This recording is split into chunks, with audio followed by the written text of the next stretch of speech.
Well, a blessing good night to all of you out there. I am Brother Roland Taylor, and I will be presenting the message for tonight. I'm not sure if there are any announcements anyone here can. All right, Saturday night, Grace Rain radio broadcasts on Life 97.5. You can also go to the Starcom um, network website and look for the Life 97.5 stream if you would like to listen online. And that's also if you're listening internationally and you would need to listen online from there. So, without any further ado, you would have seen the title already up on the screen. I actually have to change that for the video here. But the title of the message is Food for Us. And I'm not going to go as long as I usually do. I usually tend to be a little long winded, but I have determined tonight to go a significant way shorter than I usually do. And just a small note for you, I will not have the notes on screen for the most part because I wasn't able to put this in presentation format yet, but the notes will be made available in due season.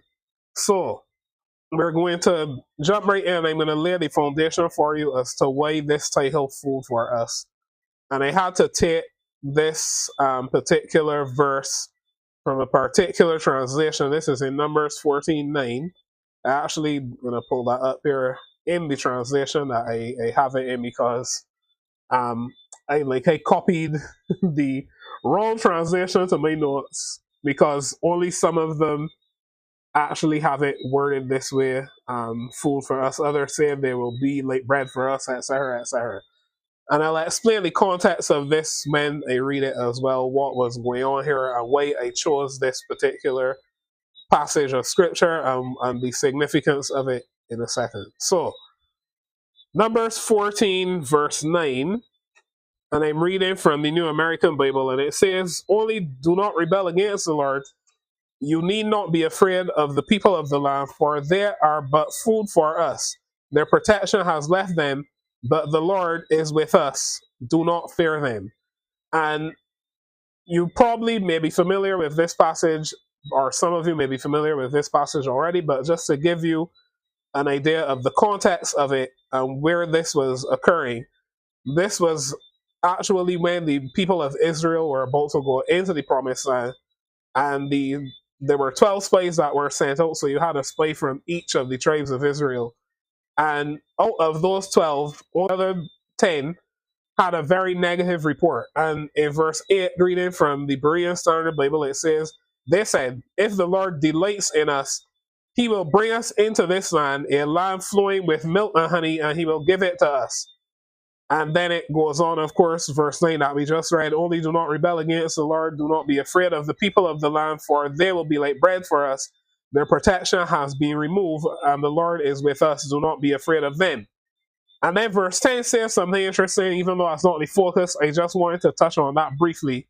Verse 10 says, "But the whole congregation threatened to stone Joshua and Caleb."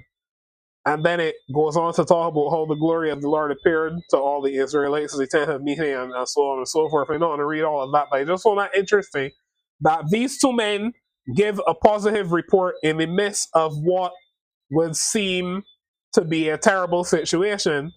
And instead of the children of Israel hearing this report and saying, "You know what, let's hold on to that, because that actually sounds pretty good," they turn and say, "Let's kill these men." And in some ways, it's kind of like in today's world, because we don't usually stone people anymore, it'd be like, let's cancel these men. But we're not going to focus on the cancellation that Israel wanted to do here. We are going to focus on what it means when it says, "But they are food for us." And I'm going to bring back up the title for you so you can get an idea of what I was building here in this image. And there's one little piece that's missing, which I will touch on, and I will have that piece in the actual notes when I get those out. But basically, what I did here with this title is I have a picture of two giants. And if you know this story well, you would know that the land they were going into, the promised land, was filled with giants. It was filled not just with giants in terms of physical stature, but giants in terms of there were some powerful nations there. And these powerful nations would have been all of the ites, which I will not bother to list. that would have been pretty serious enemies to go up against. And here you have a nation of farmers who are going into the land with only essentially eating utensils, and I will build that for you in a few minutes. They were basically going into the land with eating utensils to fight a battle against a bunch of seasoned warriors, which is a pretty interesting picture to be building here.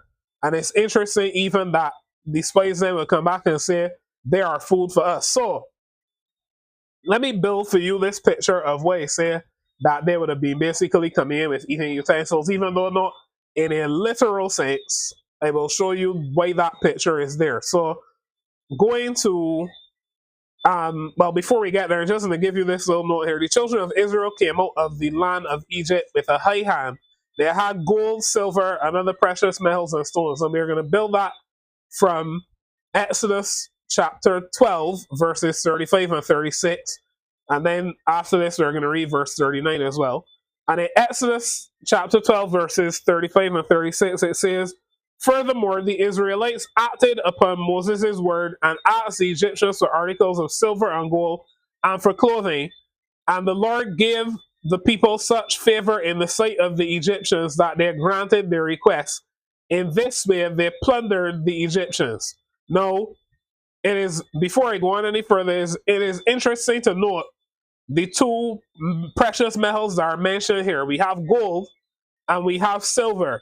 And then it says, and for clothing. And what I said, it might note also other precious metals and stones, is because typically if you get anything made out of gold and silver, and we know in other translations this would have been the jewelry of the Egyptians that they were asked for, you don't typically get just gold and silver themselves. They're usually ordained with precious stones. So the Egyptians typically would have worn jewelry like this, and if you look at their hieroglyphs, etc., you'll see these were very decadent people. They're dressed a certain way, and they consider themselves to be higher than everybody else. And so when Israel went to the Egyptians and got articles of gold and silver and clothing, they weren't getting just run-of-the-mill stuff. They were getting what today for us would be the brand names. They were getting all of the top-of-the-line stuff. They were getting, not even just Nike and Reebok. They were getting the couture and the land bags and all the other stuff. They were getting fancy jewelry. They were getting all this stuff. And it's interesting how when God brings them out with such a high hand, and again, this is not my focus, just a small note. It's interesting how that when they then turn against God, that we see them take this same gold and silver and all the other things, but really the gold, but it was the jewelry that they took, that they were brought out of the land of Egypt with, and melted it down to make an idol. So they turned then to worship the very thing that they were given to adorn them, which is a pretty sad state to be in. But continuing on here in the notes and also in the passage, note also that when they left without their pride, which was represented by leaven, and they had no time to prepare anything for themselves. And to back that up, we can look at verse 39. It says, "Since their dough had no leaven, the people baked what they had brought out of Egypt into unleavened loaves. For when they had been driven out of Egypt, they could not delay and had not prepared any provisions for themselves." So this is a very interesting juxtaposition here.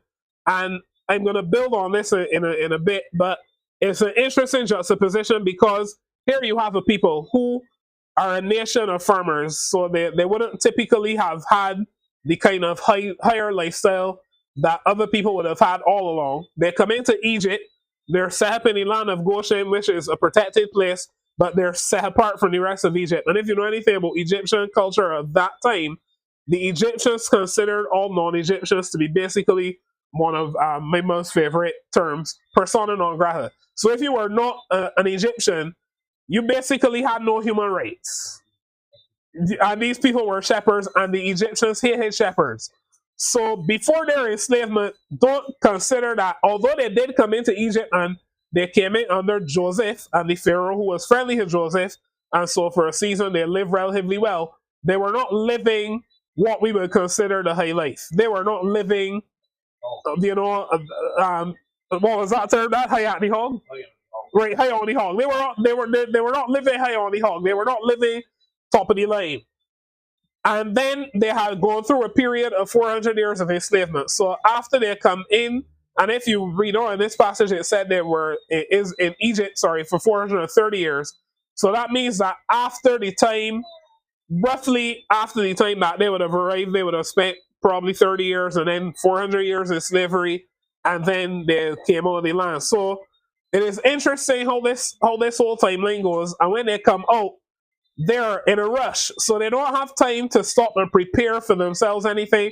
The only thing that they have is what God tells them to go and take from the Egyptians. But then, interestingly enough, the bread that they're told to make is without leaven, which is representative of pride. So they come out and they're eating humble pie, literally. But yet, God adores them with glory and honor, kind of like how mankind was made. And I didn't even have this in my notes, but it's interesting. Mankind is made from the dust of the earth, but if you read Psalm verse 8, it says, and yet God crowned him with glory and honor. So you see this juxtaposition. It's interesting dichotomy all the way throughout the word, where it's like you have these people who are so lowly and so, as far as the world is concerned, rejected and dejected and down and out.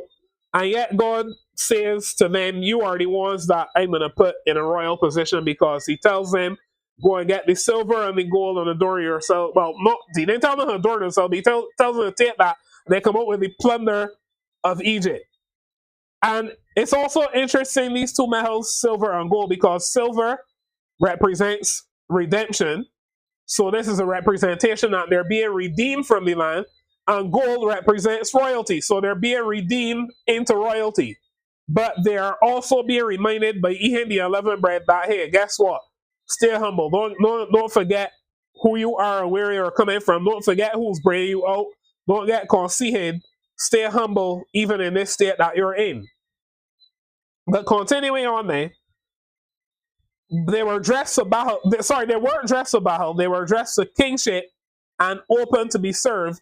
They were being prepared to eat. So why do I say that? These two metals, gold and silver, are actually some of the weakest metals that exist. So typically throughout history, you would not see people making golden swords or a silver spear, a silver tip spear.